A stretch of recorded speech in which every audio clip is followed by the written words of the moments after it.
Tadi Mbak bilang Yesus itu Maha Pencipta segalanya kan? Iya betul Bang. Nah, saya Itu mau bukan tanya kata saya tapi firman Tuhan yang ditulis Oke, para nabi dan para rasul. oke. Maryam itu siapa yang ciptakan, Mbak? Saya mau tanya Tuhan itu. Yesus. Oh, Yesus. Maryam yang menyusui Yesus, yang memberi suapan Yesus, menyusui Yesus. Yesus kok boleh ciptakan lagi Maria?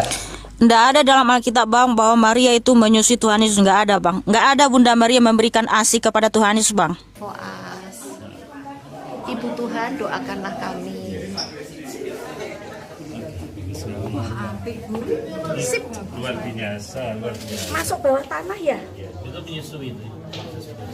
Oh Nggak iya. ada ini patungnya baru lihat ini. Oh iya, Ibu Tuhan menyusui. Baru lihat ini. Kita sudah mendengarkan bagaimana cuplikan videonya. Satu pertanyaan yang membungkam Mikana, apakah Maryam menyusui Yesus?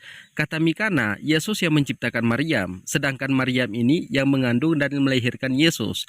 Dan kata Mikana bahwa Maryam ini tidak menyusui Yesus, tapi ada orang ke Bethlehem menunjukkan patung Maryam lagi menyusui Yesus. Dan orang itu berkata, Ibu Tuhan doakanlah kami. Di sini Tuhan itu punya ibu, dan Tuhan ini yang menciptakan ibunya. Dan ibunya yang mengandung dan melahirkan Tuhan ini, tapi Tuhan juga yang menciptakan ibunya. Jadi kepada teman-teman di sini jangan kemana-mana dulu, silahkan nonton sampai selesai agar kita tidak gagal paham. Tapi sebelum kita lanjutkan, silahkan dukung channel ini dengan cara tekan tombol subscribe-nya, bunyikan tanda loncengnya, dan silahkan dibagikan videonya. Selamat menyaksikan. Tadi Mbak bilang Yesus itu Maha Pencipta segalanya kan? Iya betul Bang. Nah, saya Itu mau bukan tanya kata saya tapi firman Tuhan yang ditulis Oke. para nabi dan para rasul. Oke. Maryam itu siapa yang ciptakan, Mbak? Saya mau tanya Tuhan itu. Yesus. Oh, Yesus. Maryam yang menyusui Yesus, yang memberi suapan Yesus, menyusui Yesus. Yesus kok boleh ciptakan lagi Maria? Nggak ada dalam Alkitab Bang bahwa Maria itu menyusui Tuhan Yesus. Nggak ada Bang. Nggak ada Bunda Maria memberikan ASI kepada Tuhan Yesus Bang. Yang Nggak ada menggendong- dalam Alkitab. Menggendong itu siapa? Iya, nggak ada dalam Alkitab Tuhan memberikan ASI kepada Tuhan. Nggak ada dalam Alkitab bahwa Maria diberikan ASI kepada Tuhan Yesus ya. Karena sesuai nubuatan di Yesaya 7:14, ya kan Bang?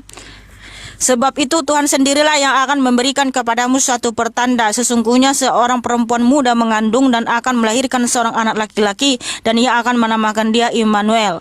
Ia akan makan dadi dan madu sampai ia tahu menolak yang jahat dan memilih yang baik. Jadi tidak ada Bunda Maria memberikan ASI kepada Tuhan Yesus, karena Tuhan Yesus Kristus itu datang ke dunia ya dengan kuasanya sendiri, bukan dengan kuasa Maria. Jadi Maria mengandung bayi Yesus bukan karena Bunda Maria menikah sama laki-laki melakukan HB lalu sel telur Bunda Maria dibuahi sel sperma, bukan seperti itu Bang ya, tapi kuasa Tuhan Yesus itu.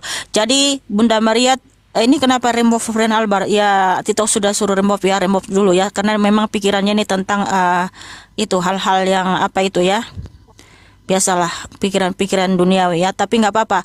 Alkitab memang itu lengkap dan sempurna ya, sudah menubuatkan akan ada orang yang berkata seperti itu ya, yang akan berang menyusui, padahal nggak ada ya. Jelas firman Tuhan Yesaya 7 ayat 14 sampai 15, Bunda Maria tidak memberikan ASI kepada Tuhan Yesus. Kita sudah mendengarkan bagaimana penjelasan dari Mikana ini. Inilah masalahnya, kalau bukan ahlinya terus berdebat tentang agama akan jadi kacau. Jadi pertanyaannya cukup menarik ya, apakah Maryam itu menyusui Yesus? Tapi kata Mikana ini, Maryam itu tidak pernah menyusui Yesus. Dan dia mengatakan bahwa Alkitab itu sangat sempurna. Kalau memang Alkitab itu sangat sempurna, kenapa Alkitab itu bertentangan dengan ilmu pengetahuan? Dikatakan di dalam Alkitab bahwa singa makan jerami, ular makan debu. Ini secara ilmu pengetahuan dan secara fakta dan kenyataannya ini bertentangan. Kemudian dikatakan di dalam Alkitab bahwa bumi ini mengapung di atas air. Sedangkan para astronot mengatakan bahwa bumi ini tidak mengapung di atas air. Kemudian dikatakan di dalam Alkitab bahwa langit ini punya tiang. Kalau langit ini punya tiang, tentu pesawat yang lalu lalang sudah menabrak tiang langit. Tapi sepengetahuan kita dari dulu sampai sekarang, semenjak ada pesawat sampai detik ini, tidak ada pesawat ini menabrak tiang langit. Ini kan bertentangan dengan ilmu pengetahuan. Jadi kalau dia mengatakan bahwa Alkitab itu sangat sempurna, di mana kesempurnaannya? Sangat banyak sekali bertentangan dengan ilmu pengetahuan, dengan sains, teknologi, meteorologi. Kita dengarkan selanjutnya. Yuk kita masuk, yuk masuk aja enggak. Dosa lu ya. Mother of God, pray for us. Ibu Tuhan, doakanlah kami. Sip. Luar biasa, luar biasa. Masuk bawah tanah ya? Ya, itu menyusui itu. Oh Nggak iya. ada ini patung ini baru lihat ini. Oh iya, Ibu Tuhan menyusui. Baru lihat ini.